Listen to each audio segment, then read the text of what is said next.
and you need a break, please let me know. But I will have a break halfway. So might be a bit overwhelming for you all. I'm not going to teach the gastrointestinal tract from the mouth until the esophagus. I'm going to start from stomach. I think the thoracic GIT, either Dr. Lokman or Dr. Lisa will cover it. I've already uploaded the slides on Putra Blast, and I added some new ones. So please, you have to be attentive to see the difference. And I have an attendance sheet in Putra Blast for this lecture and the previous lecture. So it's only open for you to fill in your attendance until the end of today. So please remember to sign in your attendance.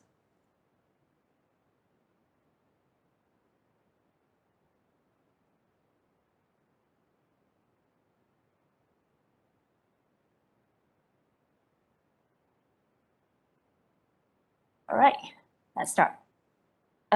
Just to confirm, you can see my arrow, right? Doctor? Yes? Sorry for disturbing you. Is it okay if you record this class? All right, somebody cannot join, is it? Yeah. Yes, doctor. Oh, how many of you cannot join?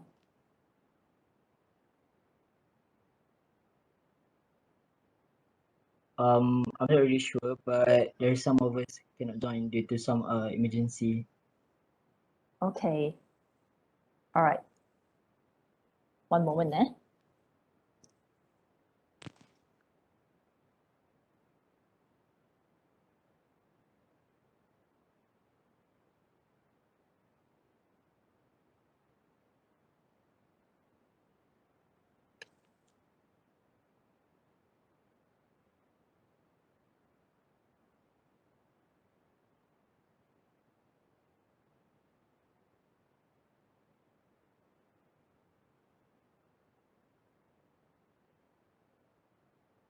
Okay, so these are the learning objectives.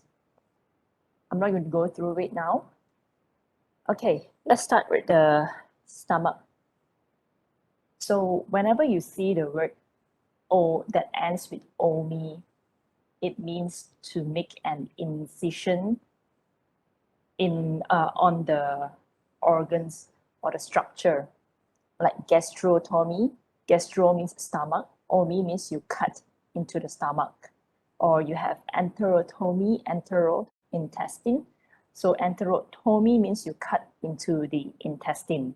Like cystotomy means you cut into the bladder wall, the urinary bladder. But when you see ectomy, means you remove something partially or totally. Partial gastrectomy means you remove part of the stomach wall. Okay, so stomy is creation of an artificial opening. In gastrotomy, artificial opening into the stomach. Most of the time, this happens when you want to put a stomach tube into an animal, for example, an animal that cannot eat or anorexic. And I hope you know by now, maybe haven't learned, try to read on when do you use nasogastric tube, when do you use an esophageal tube, and when do you use a gastrostomy tube. Okay, NG tube, in short for nasogastric tube, is when the animal is anorexic and you want to put on the tube through the nose into the esophagus, and you pump in fluid-like food that is blended until they are very fine, or some special liquid diet. So this one you can maintain for about 1 week. So for E-tube, in short for esophageal tube, you can give, you can put it on in from the esophagus, you put into the esophagus, not into the stomach. It still end in the esophagus. So this one more normally maintain it for, you can maintain it for a few weeks, can be up to months. But the longest is the gastrostomy tube, where you put the tube directly into the stomach. And it's okay, you don't really have to use liquid diet. You can just use normal blended diet, should be sufficient. Okay, so gastropaxy. When you see paxy, means you permanently adhere something to the body wall. So gastropaxy means you adhere the stomach to the body wall. And later you will learn when do you do gastropaxy. Anatomical review, I'm not going to talk much, just focus on esophagus, fundus, and this is the pyloric antrum, pylorus duodenum for this lecture. Anatomical review again, this is for your own reading. So an X-ray of the abdominal gastrointestinal tract, you see that this is the normal one. We have already learned, I'm not going to go through in detail. So this is the stomach, empty stomach, okay? This is normal. But when you see something like this, is this normal?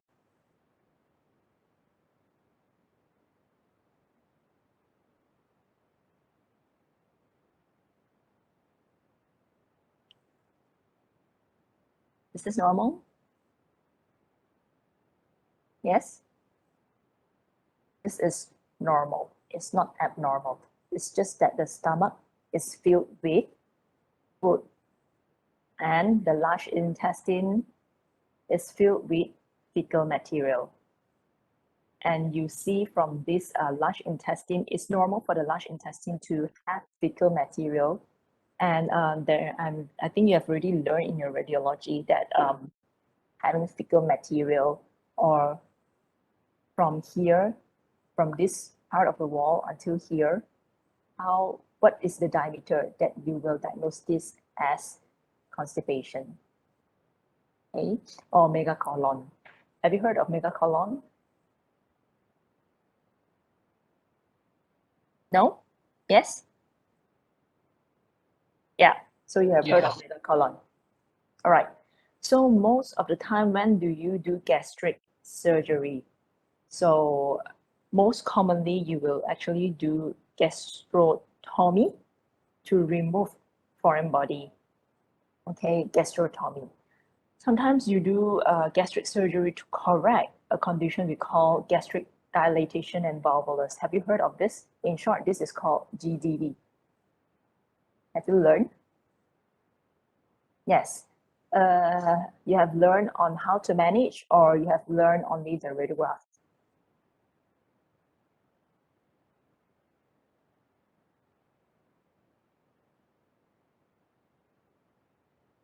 When did you learn about GDV?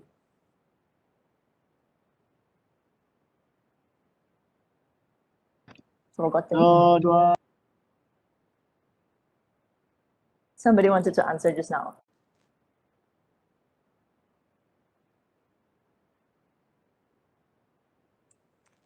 Pathology. Okay. So I guess you haven't learned on how to diagnose. Okay. So sometimes you do gastric surgery, stomach surgery, when there's gastric ulceration or erosion. If it's a very deep ulcer, you might want to remove it. And also neoplasia. In this condition, like in neoplasia, you don't do gastrotomy, you do gastrectomy. Sorry, you do gastrectomy. Okay. Okay. Preoperatively, most of your patients with gastric condition, they would probably have been vomiting or having diarrhea. But most of the time, for stomach, they probably could have been vomiting for quite some time. So most of the time they are dehydrated. So, and they are hypokalemic, hypochloremic.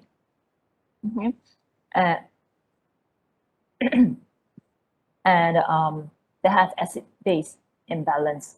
So pre-operatively, you probably would like to stabilize your patients first rather than rushing them into surgery. Okay, so you give like IV fluids and try to rehydrate them, correct the electrolyte imbalance that your animal is having before you go into surgery. If you have an animal that is very dehydrated, having electrolyte imbalance, very weak, so you rush them into surgery without prior stabilization, normally they might not do so well intra-op or post-operatively. So try to stabilize your patients, not only for GI surgery, for most of the conditions, stabilize them, make them as fit as possible for surgery. So you probably cannot get an animal that is happy, jumping around, eating well, but you want to correct any hypovolemia, any shock, and the shock the animal is having before you push them into the OT. So remember, we hold the fluid because this is a stomach surgery. You don't want to 而 have. 家真係痕啊，大佬！梗係要一玩 game 咩痕？ Please remember to mute yourself.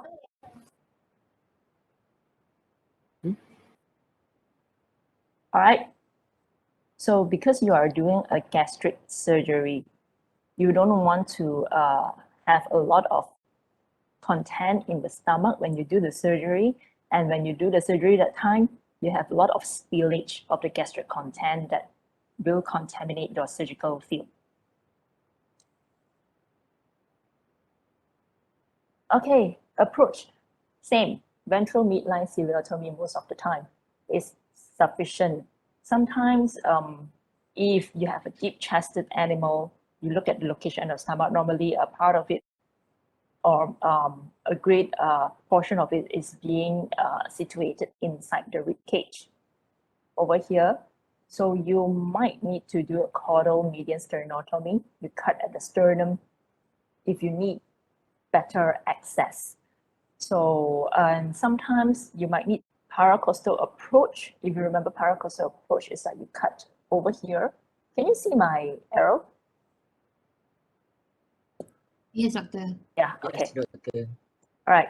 So you probably need to cut paracostally for you to have a better access to the stomach. So it all depends on where is the lesion. So it's not like straight away you after doing a ventral midline ciliatomy, you cut straight into the sternum. You cut you do a paracostal approach straight away. You need to evaluate whether you can reach, you can approach. If there's enough, there's no need to do this too. So most of the time, as I've mentioned before, you do gastrotomy to remove foreign body. This is the most common indication for gastrotomy. So where do you cut? Ventral surface of the stomach, okay?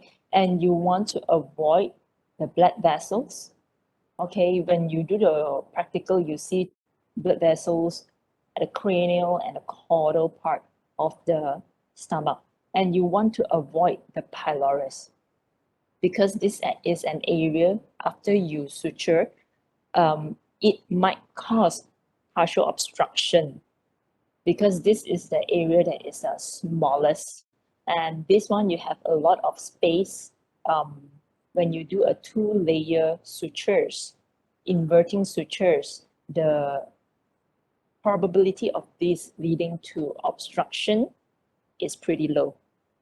Minimize contamination.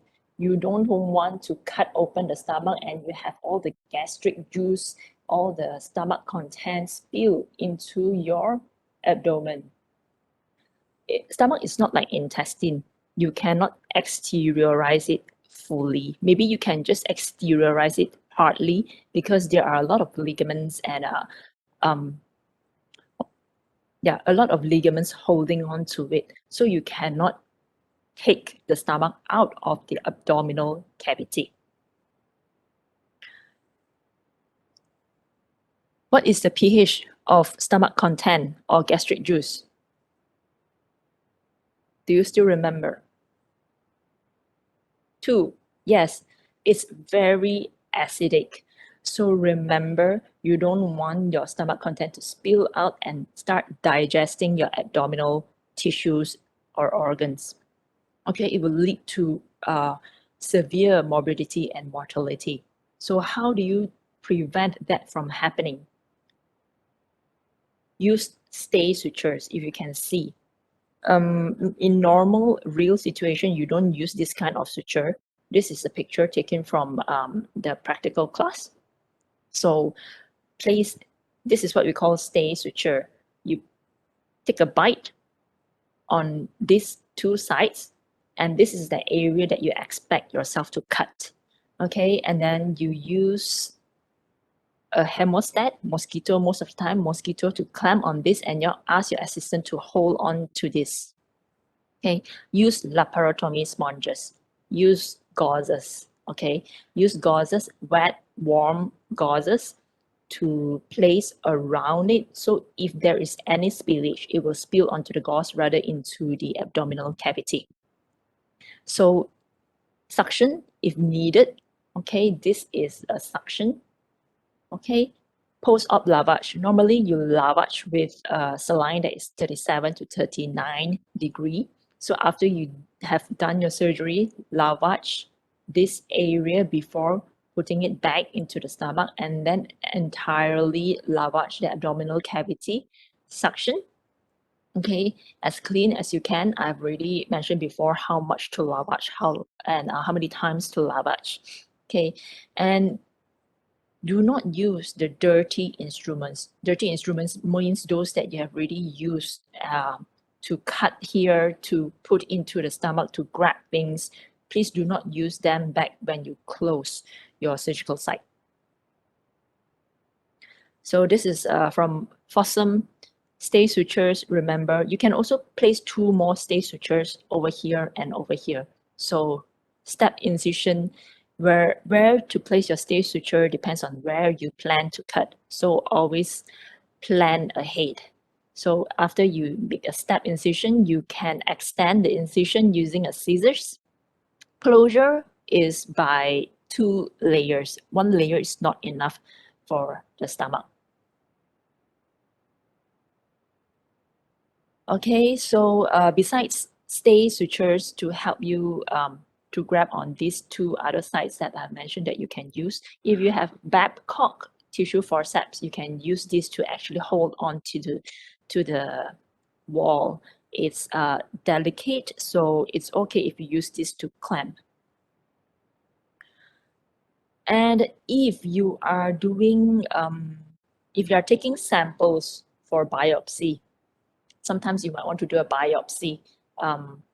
So remember not to use a thumb forceps without teeth. You might think that without teeth is less traumatic, but actually because the grip is not good, so you tend to put more pressure on the tissue when you grab on it, and you cause damage to the tissue. So whatever biopsy that you have taken and you grab with this, it might damage the tissue, and then your result might not be as good. So the correct way to hold is not, this is not the correct way to hold. All right, remember pencil grip. Okay, this is an Edson forceps. It has a tooth. It's quite good. I think it's good to have this in your practice next time because it's less traumatic and it's very good for delicate tissues. So the 2-layer closure, the first layer, if you read different textbooks or different articles, different people tend to give you different answer, whether the first layer should include which layer and the second should include which layer. But like what I've mentioned before, it all depends on surgeon's preference. The first layer, you can either do a full thickness, means you take the entire wall of the stomach, okay? So you close it with simple continuous Cushing or Cornell pattern, or you can take only the mucosa and submucosa and close it using one of these patterns. Some even suggest that you can take only the mucosa. All right, so it's up to you. You can practice during a practical, or maybe you make an incision, and then first one you do a full thickness, second one you do a mucosa and submucosa. So see the difference for yourself. Which one is more, do you think is more comfortable for you? So this is normally important to provide a hemostasis to prevent or to stop any bleeding. So the second layer is the serosa and muscular layer. Okay, whether you do a full thickness for the first one or the mucosa and submucosa, your second layer must include the serosa and muscular layer. For this, you do an inverting pattern, which I'll show you later. So inverting pattern for this, either Cushing or Lambert. This is additional security against leakage. If you see what is being recommended, mostly simple continuous pattern. This inverting pattern is also a continuous pattern. So the difference between continuous and simple interrupted in this sense for gastric closure is because continuous pattern provide a better seal. If you do simple interrupted, the seal, it will not be that good because you will have small little holes in between your sutures, and then your gastric juice can actually, or your gastric content can actually leak from this. So continuous pattern is recommended. So as I mentioned before, always change your gloves or instruments that are dirty before closure. So Lambert, Cushing, and Cornell. I'm not going to teach you how. I think the diagram is good enough. But the difference between Cushing and Cornell is that Cornell, it actually goes into the lumen, but Cushing do not. Suture material that you choose to close the stomach is important. Do not use chromic or plain catgut. Maybe you will not see this when you go for your Latin industry or in UVH, because there are a lot of better and good sutures now that are affordable. So a lot of practice actually do not use catgut anymore. But if you work in a practice that do have catgut in the future, please remember, do not use catgut. Okay. So your suture material, because your suture material must resist rapid degradation because the stomach is acidic. So catgut can be digested very quickly, and before your stomach can heal, your sutures already gone. So monofilament, most of the gastrointestinal surgeries, it's better to use monofilament. We avoid using multifilament. Do you know why? It's because of the bacteria. You can, if multifilament, the bacteria can reside at the layers of the filament.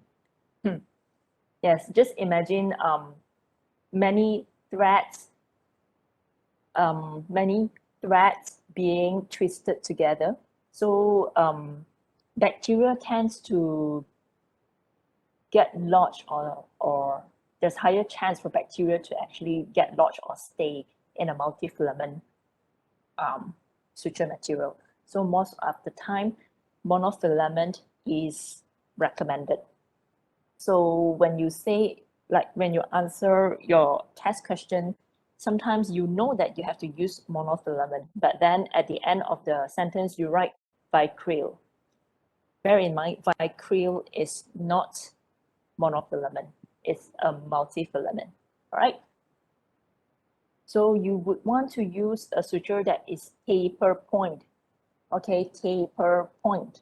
You don't want to use a suture, a needle that is reverse cutting or conventional cutting, because reverse cutting, conventional cutting, they tend to tear the tissue when you pull on it.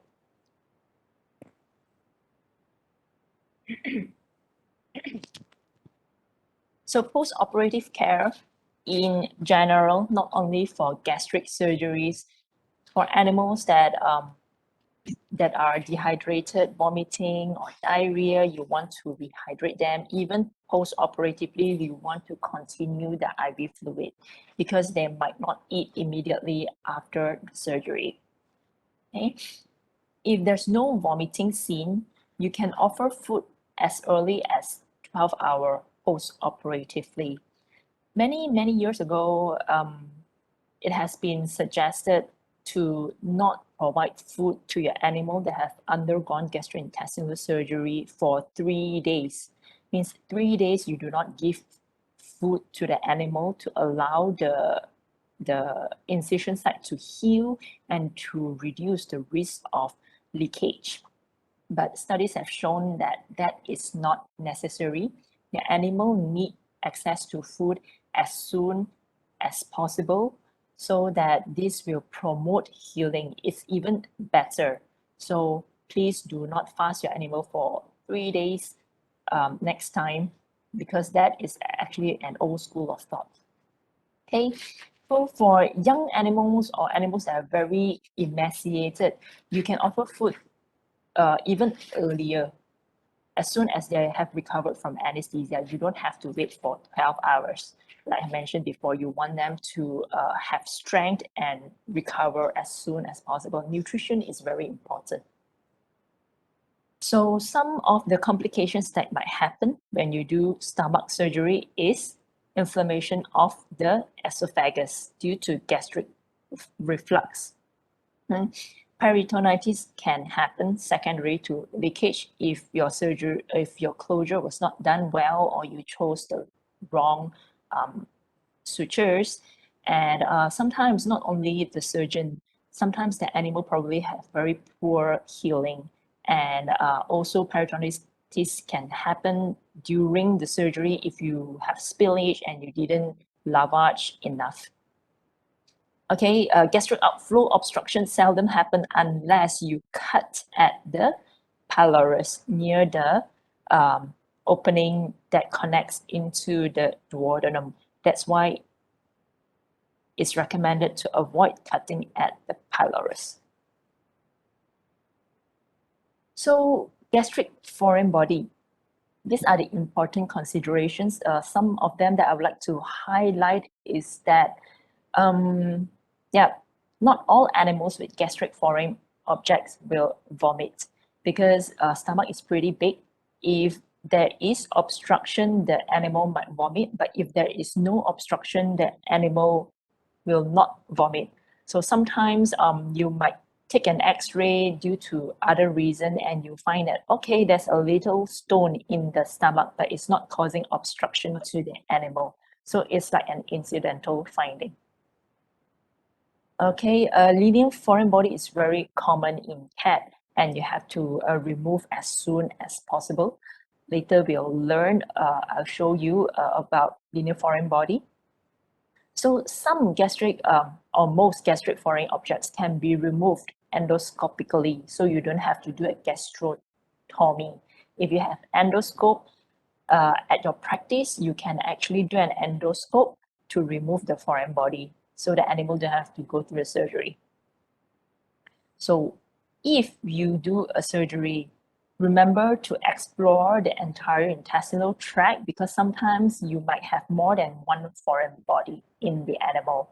So you are already inside. So might as well explore because if you missed it, you close it up routinely after removing one foreign body and you found out there's another one and you have to go in again. Owner will not be happy, the animal has to go through another general anesthesia. All right. So, very obvious foreign body. Can you remove this endoscopically?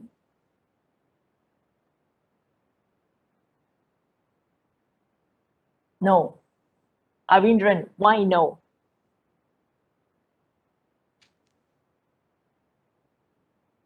Who wants to answer? Doctor, wouldn't it like hook onto like the surface of the esophagus or the stomach and Yes. possibly perforate it? Yes. Correct. Good.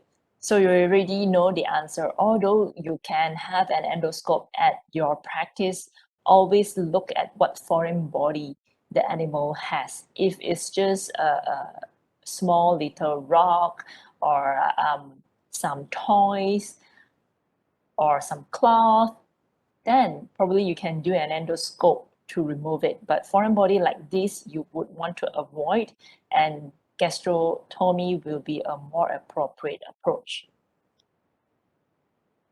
All right, this one, okay, this is a very young pup. So can you see any foreign body? This young pup was presented for vomiting and inappetence.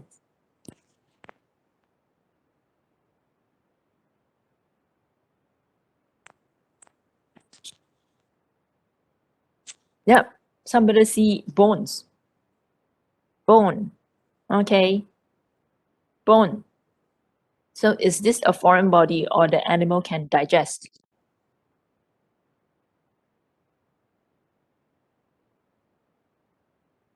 Well, a lot of dogs can eat bone, isn't it?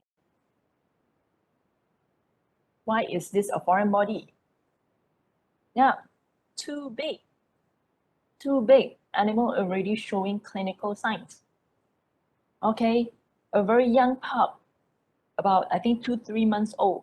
So it doesn't make sense. So you have to always educate your client. For vet, we always educate client not to give bone. All right, but some clients are probably they are not they do not search online how to take care of a animal properly, how to take care of pet. Maybe this is a factory dogs, so they just feed whatever they think that they want to feed. So in this case, you probably want to, if there's no endoscope, I also don't know whether endoscope is recommended in this case. Diameter looks a bit big, and but what the vet did in this case was to remove this foreign body through gastrotomy. So you see one more thing from this X-ray in young animals. Normally they do not have a lot of fat, so you don't see very good serosal details. That is not abnormal. So these were what removed by the vet from this animal.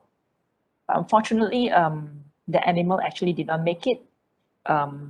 He or she, it's a she, died post-operatively. So after removing foreign body, the principle is the same for gastrointestinal surgeries,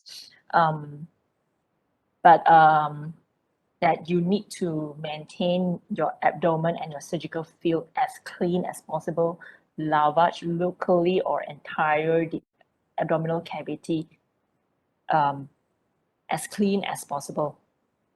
So sometimes you see a foreign body, okay, you already make the incision, you can put some used forceps to actually grab the foreign body and remove it from the stomach.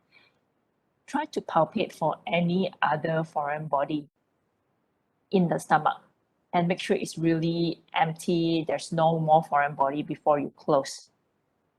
Okay, you can use these forceps to remove the foreign body in distal esophagus. So sometimes you have foreign body that is stuck at the distal esophagus. So instead of doing a thoracotomy and then you have to go through the heart that is still beating, the lung lobe that is inflating and deflating. So if it's caudal enough, if it's at the distal esophagus, you can actually reach from the stomach. Remember, check the entire digestive tract because it's quite common for animal with foreign body to have perforation. So I think I've already uploaded this in Putra Blast.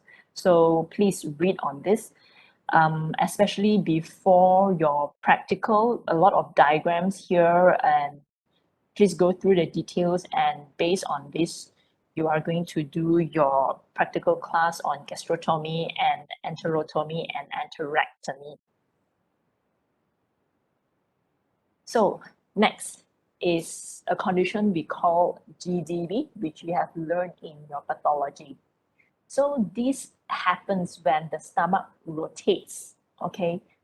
This is the normal location, normal location, normal orientation of the stomach in the animal.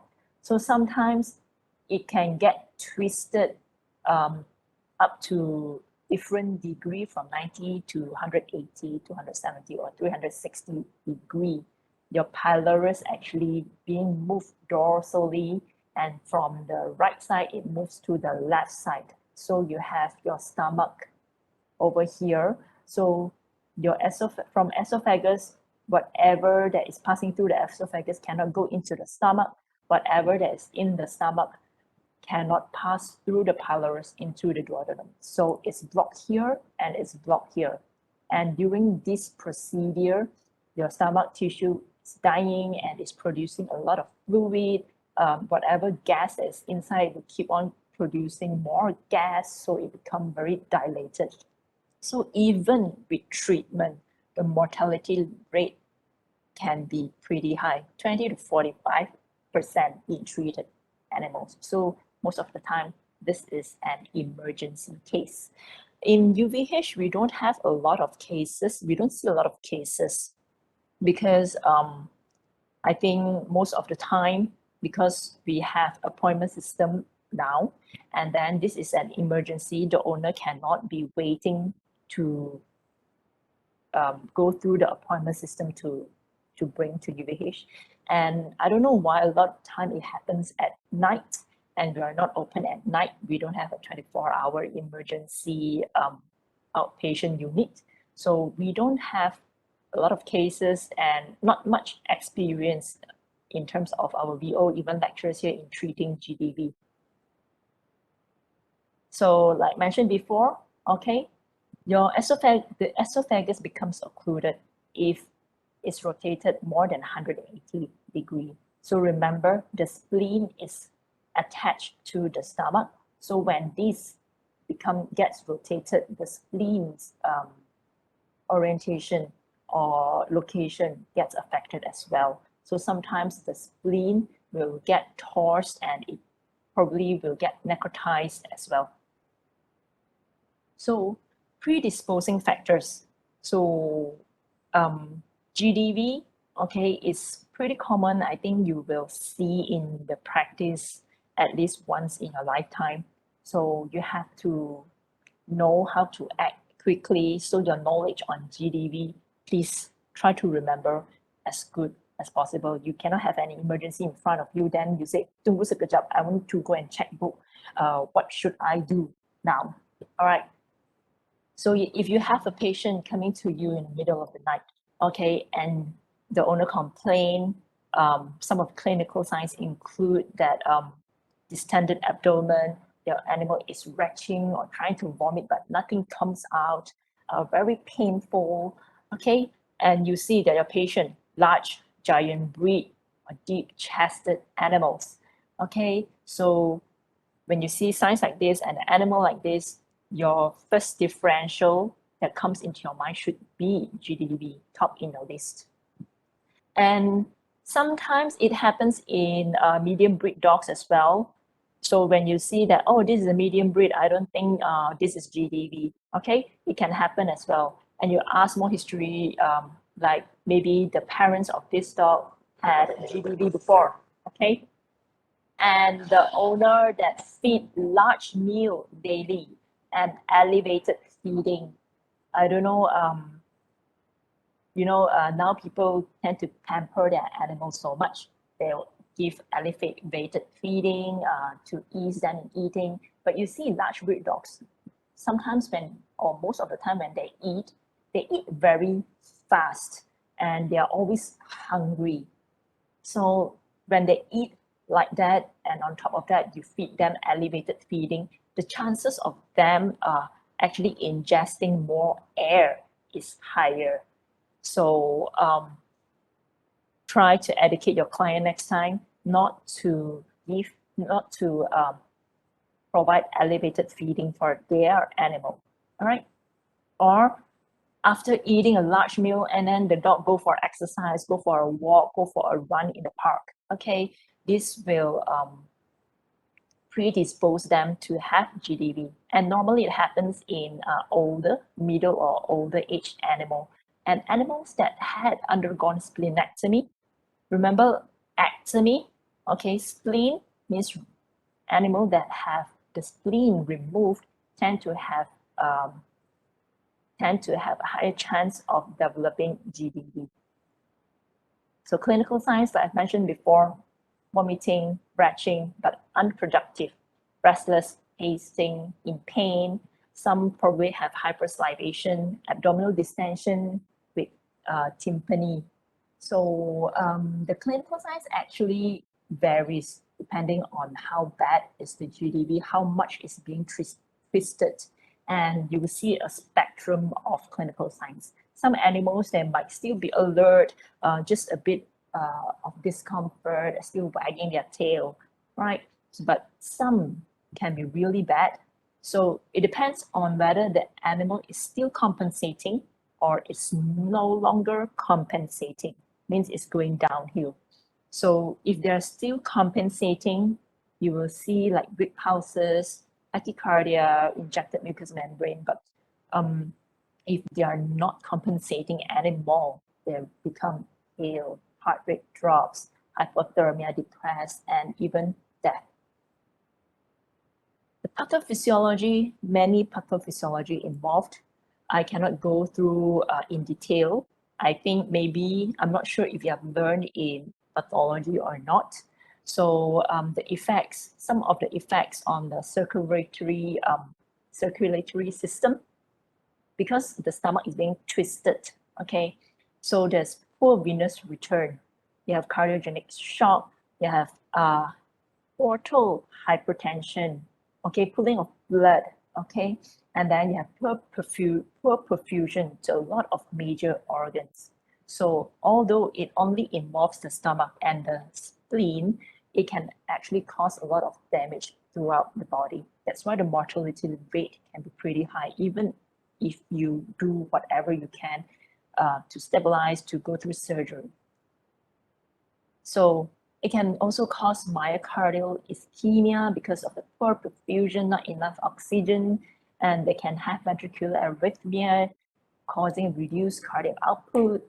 And your gastric wall, if it's long enough, okay, compromised perfusion to the gastric wall, you can have a necrosis due to, like I mentioned before, high intragastric pressure and low systemic pressure. Bacterial translocation. Also, that's why it's warranted to give antibiotics. Reperfusion injury is when you correct the malposition. You know, like it has been twisted, everything that's inside the stomach, including the blood flow, is stagnant. They cannot leave. They cannot, and anything new blood supply cannot go in. Once you correct the malposition, okay, whatever toxins that is being produced in those congested or those that is accumulating in the stomach will get absorbed systematically, causing reperfusion injury. And this sometimes can happen in condition where diaphragmatic hernia. In diaphragmatic hernia, sometimes after you correct the diaphragmatic hernia, there's a chance that they will suffer from reperfusion injury. So pre-op management, when you have an animal being presented to you, okay, large breed, deep chested, okay, just had a very large meal, and then the stomach distended, painful, and when you palpate or you listen using the stethoscope, you hear tympany. So you know that there's a lot of gas in the cranial abdomen, means the stomach. So it doesn't mean that, okay, I want to diagnose what's wrong now, I straight away go for a radiograph. Radiograph is not the first thing that you should do when you have an animal that is probably very weak, when it's being presented to you. You want to correct the hypovolemia, restore the perfusion. This is the first thing that you have to do. Okay, what you have to do, the order of your treatment is very important. So if you tell me that, okay, I ask you what is your next step, you say that I'm going to take a radiograph, your answer is not right. Okay, first thing you have to do is to correct hypovolemia, restore perfusion to the major organs. Okay, you need IV fluids, put 2 venous access, cephalic and jugular. Don't try to use your hind limb, the saphenous, because the perfusion or the circulation to the hind limb is not good. Try to go for the cephalic or the jugular. Either you use crystalloids or in combination of colloids, it's okay, but you can go for crystalloids first. And you need to constantly assess whether the correction that you are giving the IV fluids to restore the perfusion is working or not.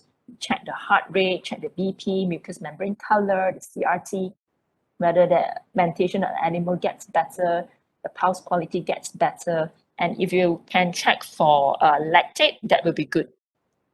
Do you remember what is lactate for? Blood test, did you learn?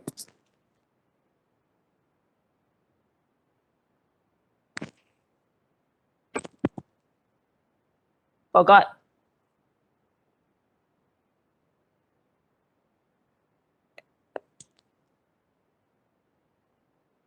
So when you exercise, yeah, lactic acidosis.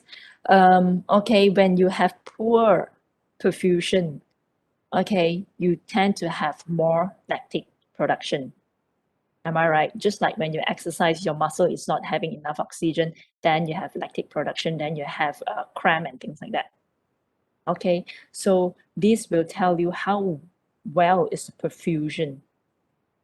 Okay, so probably at first you see that the lactate was very high, and after you restore the perfusion, you see that, okay, it's better. So all these parameters that you always constantly reassess is to tell you how good is your perfusion and to guide you whether what do you need to do next. Do you need to continue to be more aggressive, or whatever you're doing is actually doing well? So, and you want to provide oxygen to your animal, because poor perfusion, poor oxygen uptake, okay, your animal's SpO2 probably will not be good, and it's painful. You want to give analgesia, and like I've mentioned before, there's bacterial translocation. You will want to cover with a broad spectrum antibiotics. If you have ECG, that will be good to check for the arrhythmias and to see the efficacy of your treatment, pre-op management, and assess the stability of your animal in terms of going in for surgery.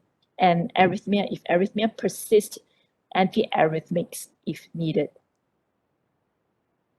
Next is still not doing an X-ray, is gastric decompression. Okay, so how do you do gastric decompression? You can either insert a tube into the stomach, or you put a catheter or trocherization, you do a trocherization into the stomach straight from the skin over here to decompress the stomach, because it's very extended, it's pressing against all the structures of the blood, all the blood vessels around it. Okay, you want to decompress it. If you do an oral gastric intubation, sometimes this is very weak, sedation probably not needed, but if your animal's mentation is quite alert, maybe you need a bit of sedation. So you need to mark this tube. You can just, it doesn't have to be sterile. It can be any like hose for pipe. Okay, you measure from the muzzle until the last rib. So this is supposed to go into the stomach. Okay, pre-measure first. Then you can put it into the oral cavity. You can either open the mouth using a gag, or if you do not have this, you can actually use this one, whatever tubes, bandage, or large bandage with this kind of roll, so the animal will not bite on the tube, and then insert it in until the marking that you have made from the pre-measurement. So lubricate the tube, pass through slowly into the esophagus and into the stomach. You don't want it to end in the esophagus because you want to remove the gas and whatever gastric content that is in the stomach. After you get into the stomach, lavage. Okay, you want to remove whatever food that is in the stomach that is producing a lot of gas, because the fermentation of this gastric content, if you do not remove as much as possible, you still leave all this content in the stomach. After you remove the tube, it will start producing gas again. So try to remove as much as possible by doing gastric lavage. And please take note of the color of the effluent. Okay, if you see blood or if you see dark material, your stomach might probably be undergoing necrosis.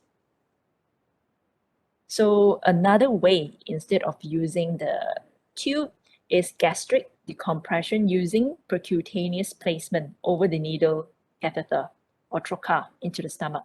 So use your stethoscope, try to look for a tympanic area, okay, and then you prepare the area aseptically and use a large over the needle catheter. Please don't use a very small one like a 23 gauge or 21 gauge, because it can be blocked easily and then you will not be able to get a lot of the gas out.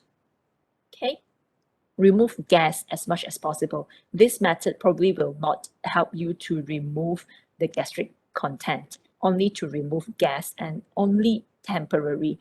You know that once you remove these over the needle catheter, the gas can build up again.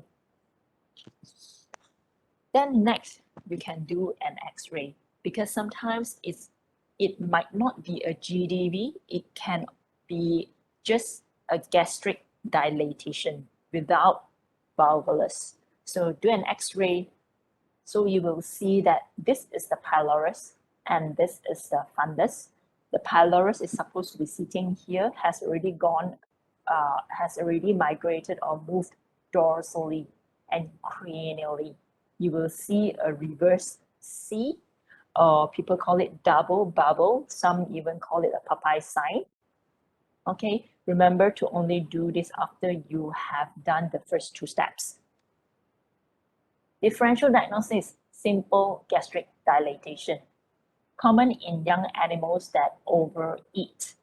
Okay, for simple gastric dilatation, you can actually just use the hose, like the first method I mentioned before, to decompress it using orogastric intubation.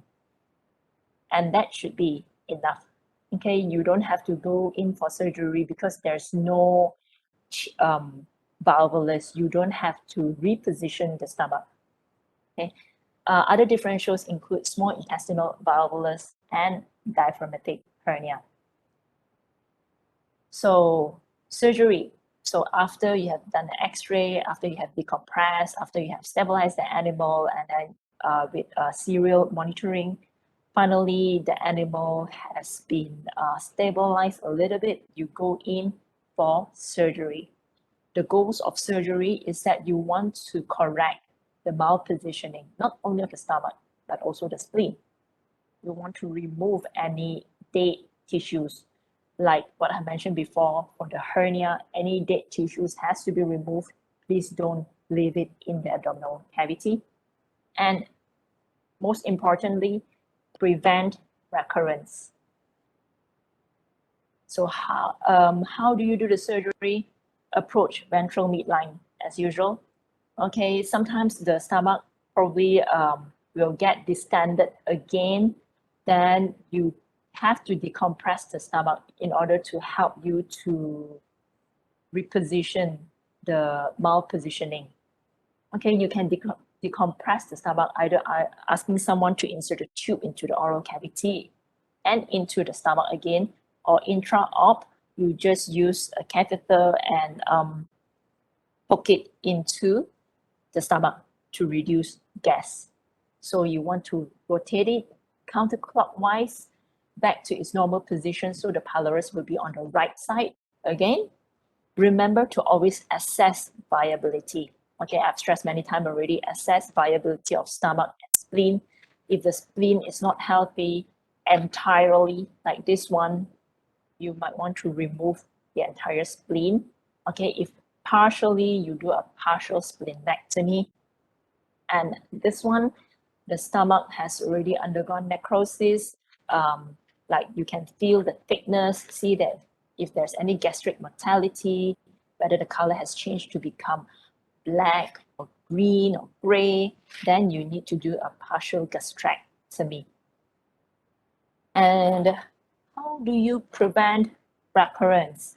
To prevent recurrence in GDV, you have to do gastropexy. So remember what I mentioned before, pexy means you adhere the stomach to the abdominal wall. There are a few techniques if you look into the book, but I think incisional gastropexy is something that you have to know. The others, it's okay. Good to know. Incisional gastropexy, you have to know.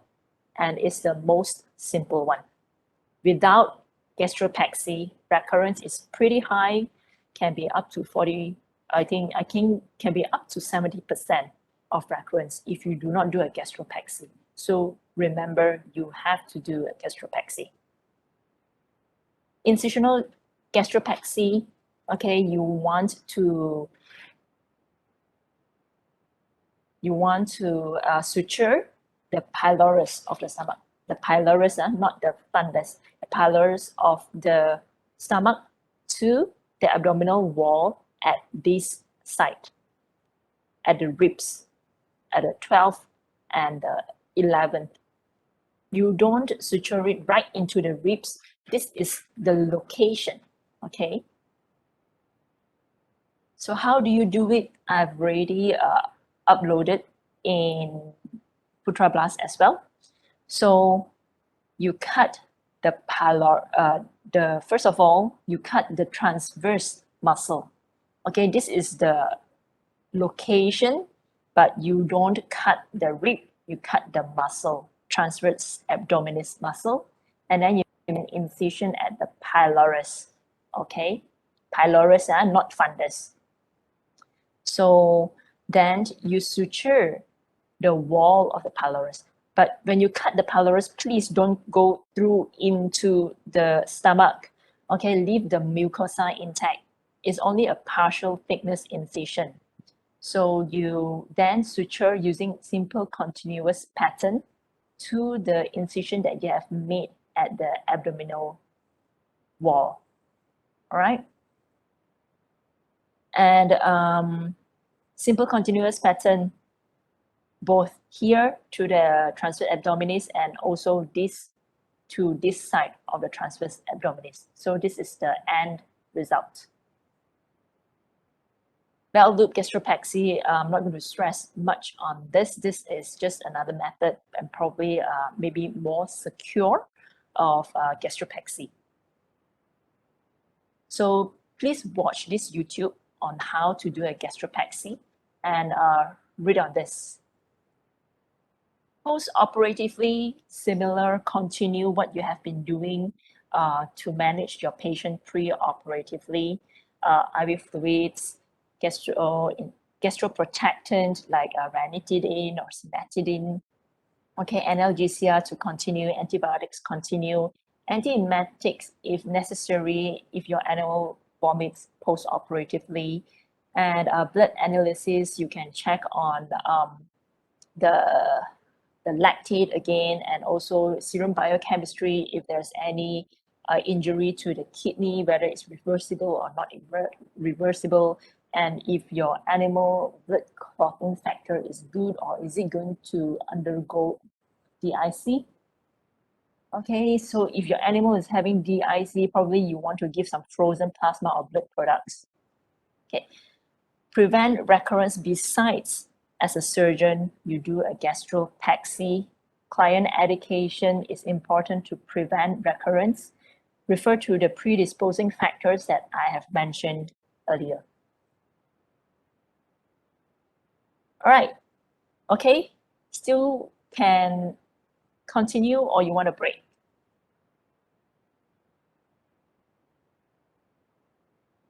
Can we have a break, doctor? All right, let's have 5 minutes break. Okay. All right. Thank you, doctor.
Some of you have to go to cyber cafe. Is it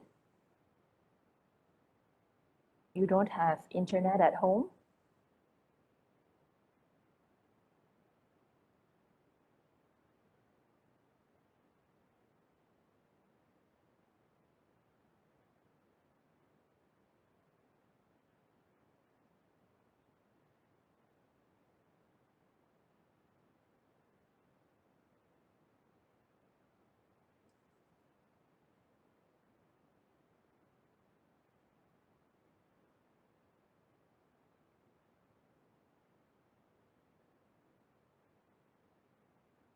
So whoever at cyber cafe to yeah, thank you for joining the lecture at night, and you have to go to cyber cafe to attend this lecture.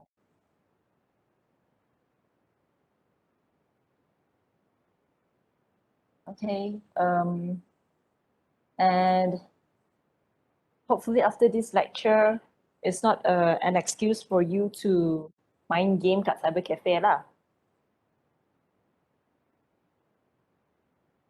Okay, Yuchi asked why previous splenectomy predisposed the animal to GDV.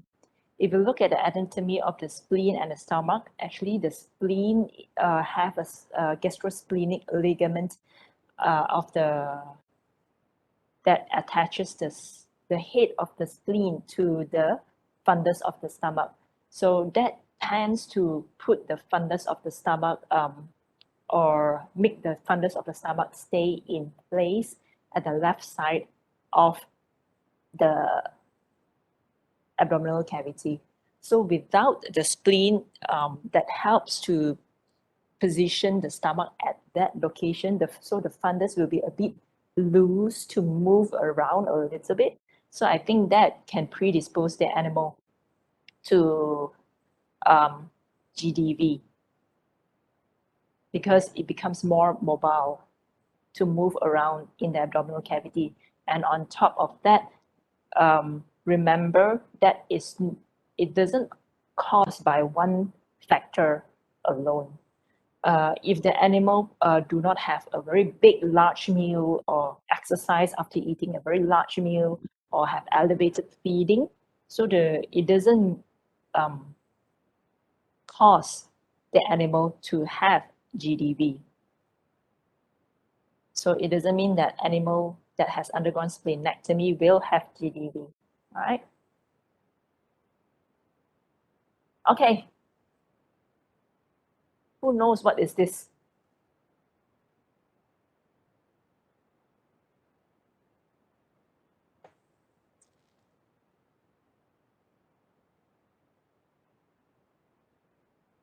Sashimi, doctor. What is that? Sashimi. Fresh? Sashimi. Sorry, I cannot hear. Yeah, what food? Name this dish. Can you type? What do you mean? Oh, sashimi. Yeah, sashimi is a general term for uncooked. I mean, uncooked fish in Japan that you can eat as it is. They cut it into slices. So it can be salmon, it can be tuna, it can be any fish. We call it sashimi in general. But what fish is this? White fish sashimi. Cod fish. This dish is pretty specific or pretty special, and you tilapia. It's I think only Japanese people will eat this fish.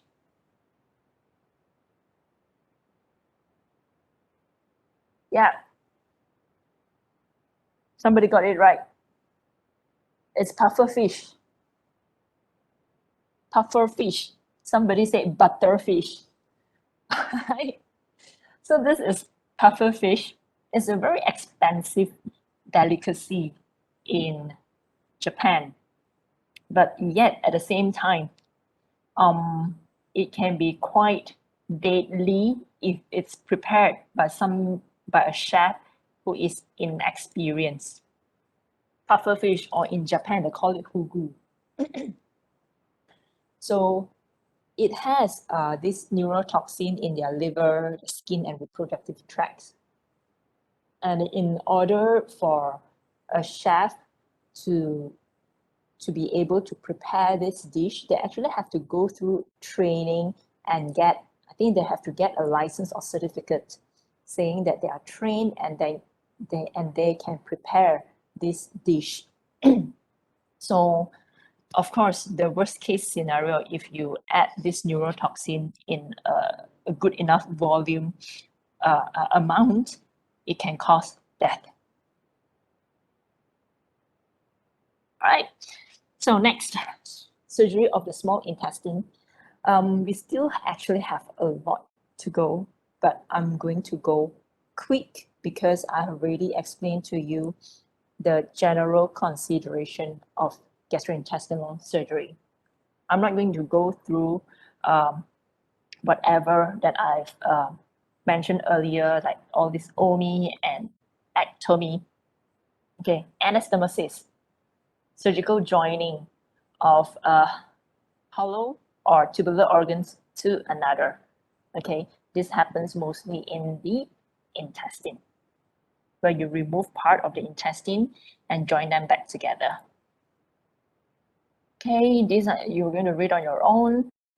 Okay, same general consideration, clean, dirty, laparotomy, sponge, but unlike the stomach, the intestine you close using a single layer, and your suture should include full thickness closure. And always remember that it has to be 2 to 3 mm from the cutting edge and 2 to 3 mm apart. You don't suture 5 mm apart or 1 centimeter apart because you don't want leakage to happen. Okay, it can be interrupted, it can be simple continuous, but I would normally do simple interrupted. Must always include submucosa. Most of the surgery, gastrointestinal tract, you must include submucosa. Same, no chromic gut. Okay, something extra from the stomach surgery is that you have to do a leakage test. This is a leakage test. This is the enterotomy site. They have already sutured it, have people to block the two ends and inject fluids into the intestine to see if there's any leakage. If you see there is leakage, add interrupted sutures to close them back, and then do the leakage test again to make sure there's no leakage, because you don't want the intestinal content to spill into the abdominal cavity after the surgery, and then you have peritonitis. You have to go in for surgery again. Animal with peritonitis, if you read in a book, they'll teach you, oh, give this antibiotic, lavage, and things like that. But in actual situation, in severe peritonitis, their survival rate is not high. Okay, so small intestine, unlike stomach, you can exteriorize it out of the abdominal cavity to do the enterotomy or enterectomy.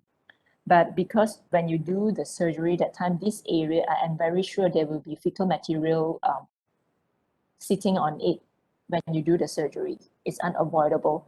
So at least if you think you don't want to do an abdominal lavage, before returning this section into the abdominal cavity, at least lavage this area, make sure it's really clean before you put it back into the abdominal cavity. And omentalize. Omentalize is that you use omentum to cover this area that you have made enterotomy or enterectomy and anastomosis. Later, I'll tell you why. Enterotomy, most of the time, foreign body removal, very common. And also sometimes you want to do a biopsy. So this is a case of intestinal biopsy. You can put stay suture, like for example, I want to take a biopsy from here. So I put 2 stay sutures, or if you have people to help you, I think stay sutures is not mandatory. It's not mandatory that you must have stay suture. Okay, so make an enterotomy incision into the intestine. Then you cut like a wedge shape out. Make sure it's full thickness. Make sure you take the mucosa as well, and don't accidentally take only the muscularis and the serosa layer. So you have to make sure you do a full thickness biopsy. Okay, sometimes after enterotomy or anastomosis and resection, when you cut into the small intestine, you see the mucosa actually will be everted outward. Okay, and then if you find that this is actually like preventing you from making an appositional suture, you can trim this mucosa away. Okay, and then instead of closing it this way, there's another way of closing, is this way. So if you take a big piece and the diameter is big, if you close this way, the diameter of the intestine at this region would probably be compromised, and it might cause partial obstruction. So in order to prevent that, you can close it this way instead. And this is the biopsy sample taken. I actually used a stay suture to hold on to it when I cut, so to prevent crushing it too much using the forceps. Okay, when you have foreign body, you can have either linear foreign body, or you can have a non-linear foreign body. Linear foreign body most of the time, especially in cats, are strings, ribbons. So in X-ray, you might see plication like this. If you don't know what is plication, if you have your pants and you try to pull the string, you see that it will become like that. So this is the plication of the intestine, leading to your X-ray showing this kind of image. So if you have a foreign body, so this is a non-linear foreign body, you would like to cut here rather than here. This is the ORAD, means this direction is towards the stomach. Okay, ab-ORAD, away from the stomach. So towards the oral cavity, this away from the oral cavity. Do you know why you don't cut here?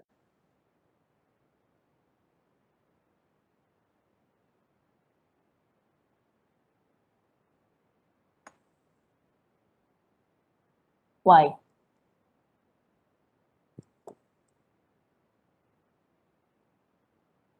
The answer is there already.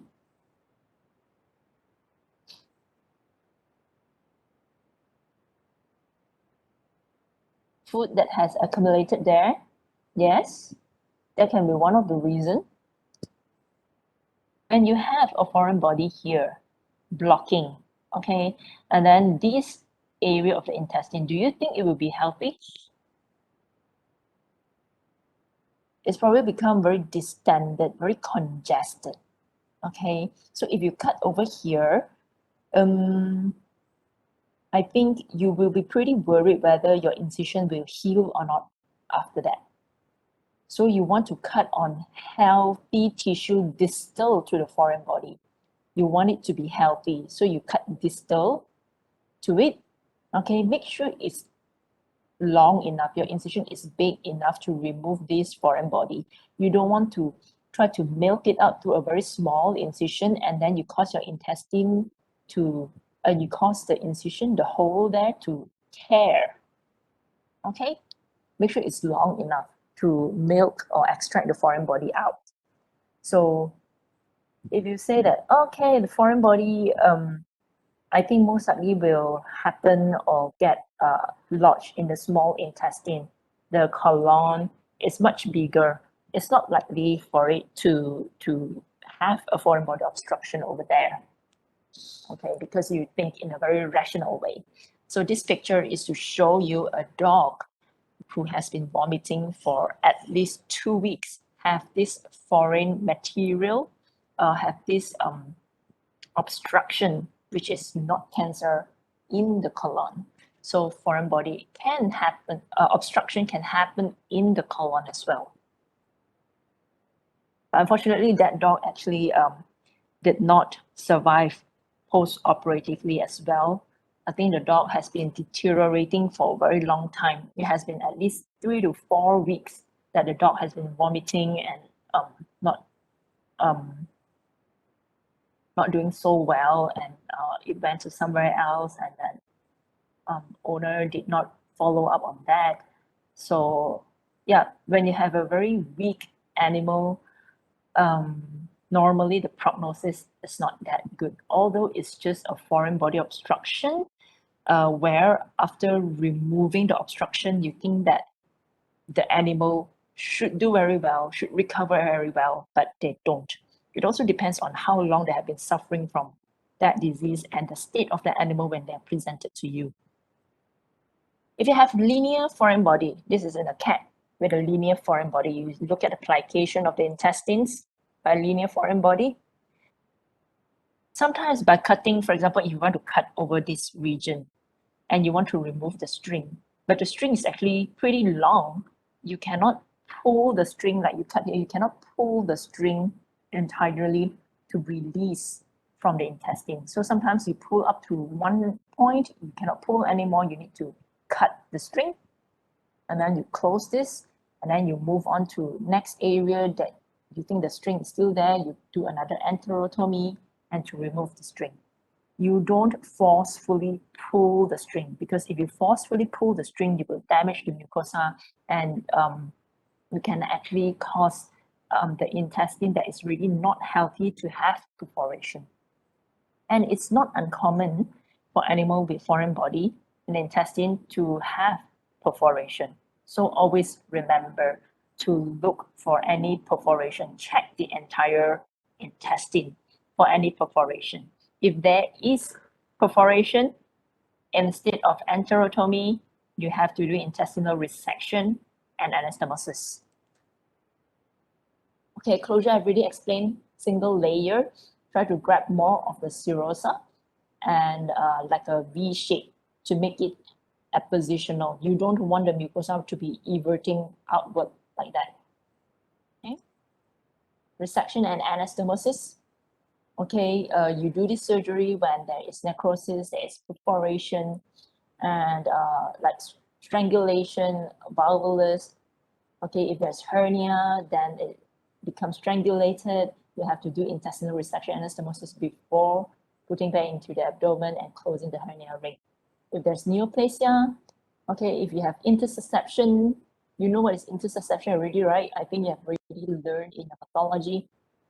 Okay, intersusception that you cannot reduce, okay, or you have a focal area of disease, okay, and ulcer that's very bad. This is when you do intestinal resection and anastomosis. So intersusception. So how are you going to reduce it? Remember, one hand you have to milk it and another hand you pull it out. Don't forcefully try to pull it out, because a lot of the time they are not healthy anymore. And if you forcefully pull, I think it's going to break. If you really cannot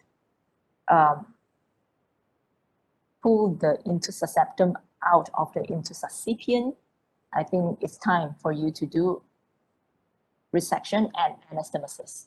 And this is the ultrasound to show you intersusception.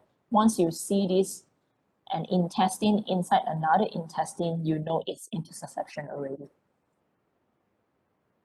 Okay, please read on this.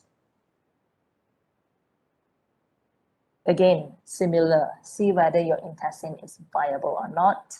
You see the color, the thickness, if there's any peristalsis, if there's any pulses.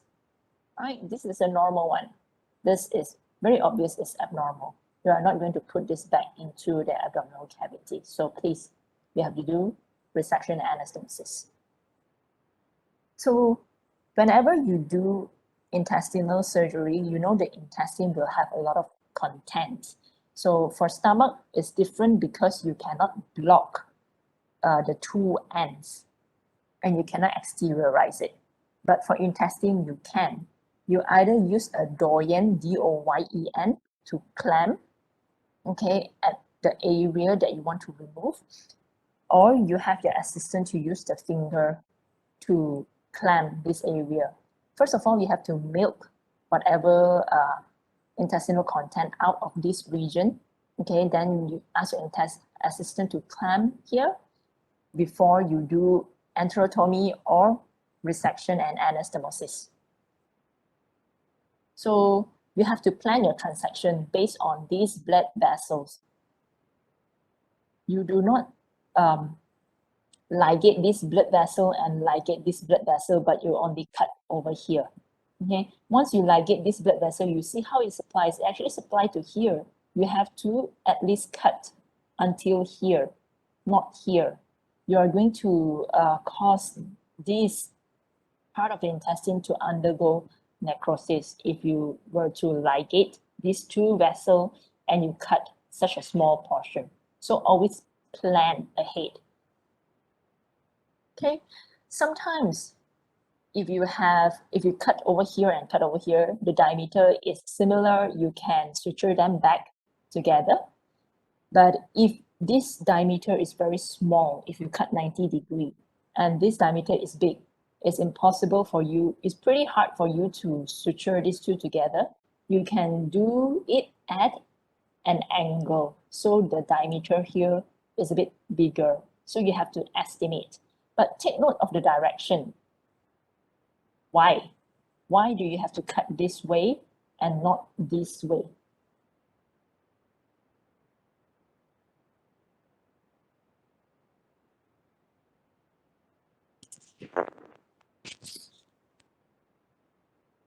Why you cut this way and not this way?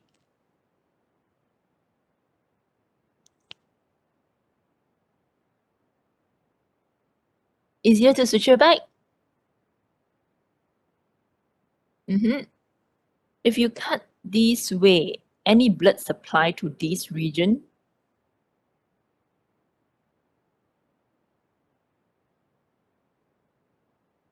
the blood vessel is supplying probably until here, and you cut like that. This area maybe is being supplied by this blood vessel. So that's why you do not cut this way. All right, always cut this way.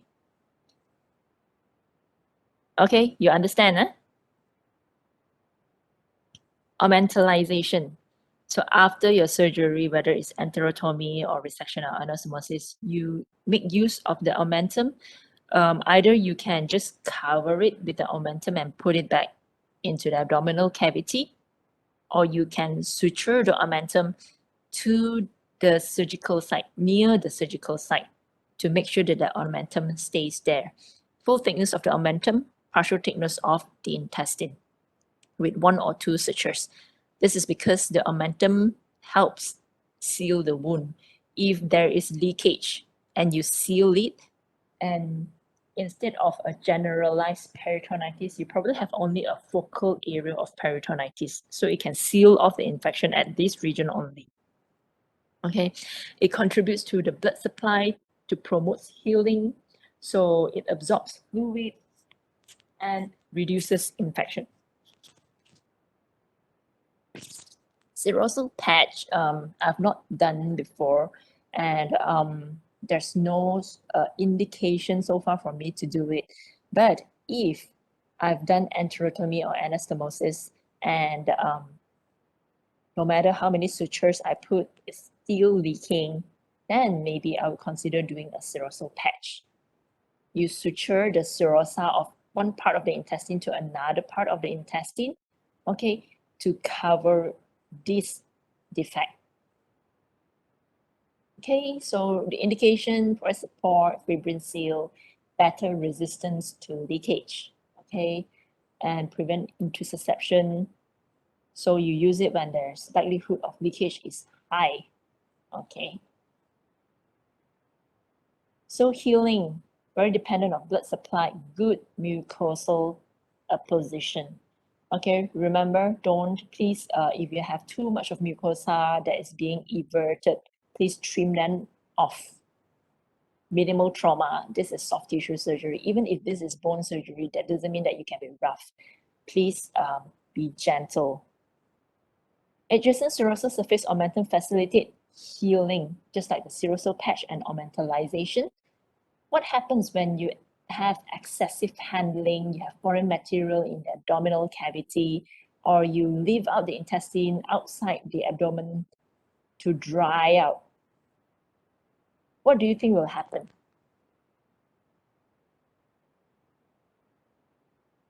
Yeah, there will be more adhesion. Okay, so you want to handle the intestines, your abdominal organs, not only by being gentle, you want to keep them moist, use warm saline to keep them warm. Okay, if there's infection, if there's peritonitis, if your animal is hypoproteinemic, it can delay healing. Post-op care, as usual. Okay, offer food and water as soon as possible. All right. Complications, if there's leakage, dehiscence, perforation can lead to peritonitis, can lead to shock and death. Okay, stenosis can happen, short bowel syndrome if you resect too much of the intestine. Surgery of the colon is about the same. Colon, you can also do colopexy. Most of the time we do colopexy when your animal have recurrent rectal prolapse. Okay, you can remove part of the colon as well. And some of the common indications is like neoplasia and megacolon. Have you heard of megacolon?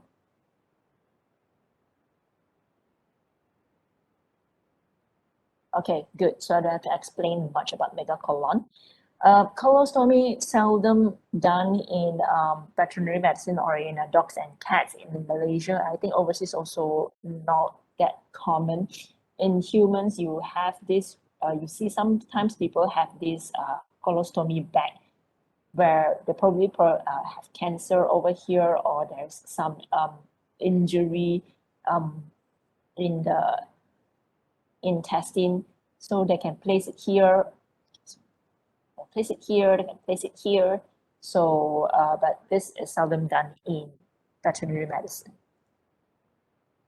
Some of the clinical signs, okay, and the physical examination of colon is important.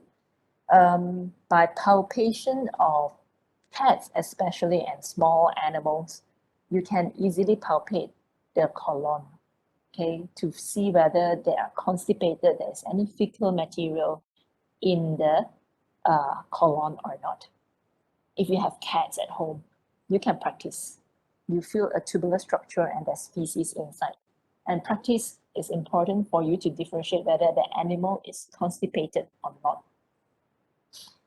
Rectal examination, besides evaluating the pelvis, the thickness of the mucosa, you can also feel if there's any mass, if there's any stricture, and very important, the sublumbar lymph nodes. Okay, anatomy, I'm going to skip sublumbar lymph nodes. These are the sublumbar lymph nodes. So colopexy, pretty similar to gastropexy. I'm not going to elaborate much. Okay, please read on your own. How you do it is similar, not full thickness. You also attach this to the muscle. The way you suture it is the same. Resection and anastomosis, colonic cancer, you see a growth, there's a filling defect. Okay. Cat tends to tolerate better for colon resection and anastomosis. But if you remove a high percentage of the colon, it frequently leads to soft stool and more frequent defecation. Consideration is the same, but leakage is more likely than small intestinal surgery. And remember, do not perform enema before colonic surgery. For example, if you have an animal with megacolon and having obstipation, a lot of fecal material in the large intestine, please do not do enema before the surgery, because you will expect a lot of all these juices, fecal juice, that will actually contaminate your surgical field. Controversial whether to preserve or to preserve or to remove the ileocolic junction. Okay, whether some people think that removal of the ileocolic junction will cause the microorganism from a large intestine going into the small intestine, leading to diarrhea.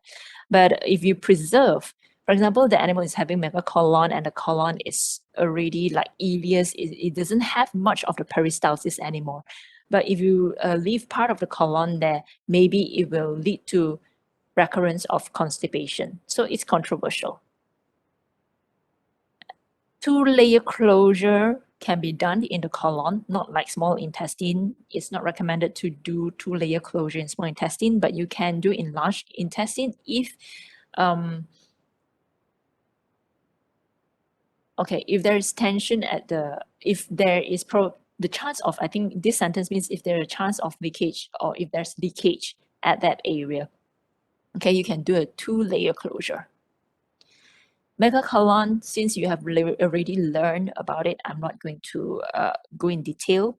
So very common in cats, and it's a condition that is pretty common, and I think you have to know. Most of the time, surgery is not the first line treatment. You have to manage it medically until a point where medical treatment is no longer working. Then you can opt for surgical treatment, which is subtotal colectomy. All right, sometimes, this is megacolon in a cat. So sometimes you also have to see why the animal develops megacolon. It can be idiopathic, but some animals develop megacolon because they probably had history of pelvic fracture and the pelvic canal is being narrowed, and it causes the animal to have megacolon. So you probably might think that, okay, then if you did not diagnose this, you probably treat it medically or treat it via colotomy or resection, but this probably going to cause a recurrence, and you actually are not treating the primary cause of the megacolon or constipation. Colon resection, okay, if you have a tumor here, you can remove only this part. But if you have a megacolon, a colon that do not have peristalsis, not working anymore, the animal is having chronic constipation, obstipation. So whether you want to cut from here until here or from here until here, so two choices. So your own preference. Okay, we're done with colon. Then we have the rectum, perineum, and the anus resection. Okay, rectal pull through, we go through this. Anal saccolectomy, again, ectomy, removal of the anal sac. These are the indications for this kind of surgery. I think most of the time is anal sac disease, whether it's infection, recurrent infection that do not respond to treatment, or neoplasia. Otherwise, yeah, I think it's okay. Perineal hernia, I've already mentioned before in the previous lecture. I'm not going to go through in detail about rectal resection. Seldom this surgery is being done, and it's only good for you to know that there are different ways to approach the rectum. Whether from the ventral, you need to cut the bone here, or you cut the pubic symphysis and then use a retractor to remove, to do the surgery to remove the rectum. Okay, remember when you cut the bone, you have to put it back. So that's the ventral approach. You also can do anal approach. So you actually exteriorize the mucosa or the intestine by putting stay sutures, okay, and then you slowly pull out, and then another stay suture, you pull out more until you can see the lesion to remove it. So rectal pull through, similar to this method, okay, rectal pull through, instead of cutting the bone in the ventral approach, if you don't want to cut the bone that is so aggressive, you don't have the instruments, rectal pull through is another way, like you place stay sutures and then you pull, then you place more and you pull more, and then you cut.